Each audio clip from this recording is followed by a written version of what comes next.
জাতীয় নির্বাচন ও গণভোট একসাথে করার আহ্বান জানিয়েছেন বিএনপির কেন্দ্রীয় নির্বাহী কমিটির স্বেচ্ছাসেবক বিষয়ক সম্পাদক মীর শরফত আলী সপু।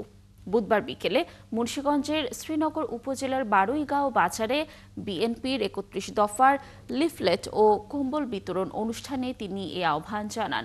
সপু বলেন, নভেম্বরের মধ্যে গণভোট করতে চায় বাংলাদেশ জামায়াতে ইসলামী। তবে ফেব্রুয়ারিতে জাতীয় নির্বাচন হলে নভেম্বরের মধ্যে গণভোট আয়োজন রাষ্ট্রের জন্য চ্যালেঞ্জিং হবে। তিনি আরও বলেন, বিএনপি রাষ্ট্র ও অর্থনীতিকে পুনর্গঠনের স্পষ্ট রূপরেখা দিয়েছে। জাতীয় নির্বাচনে ভোট দেওয়ার মাধ্যমেই জনগণ তাদের সেই পথ সুগম করবে বলে আশাবাদ রাখেন সপু।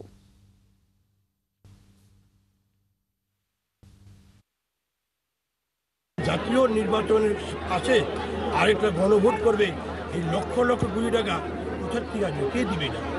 এমনিতে 28 লক্ষ কোটি টাকা এই দেশ থেকে আওয়ামী লীগের পাশে নিয়েছে, শেখ পরিবার নিয়েছে।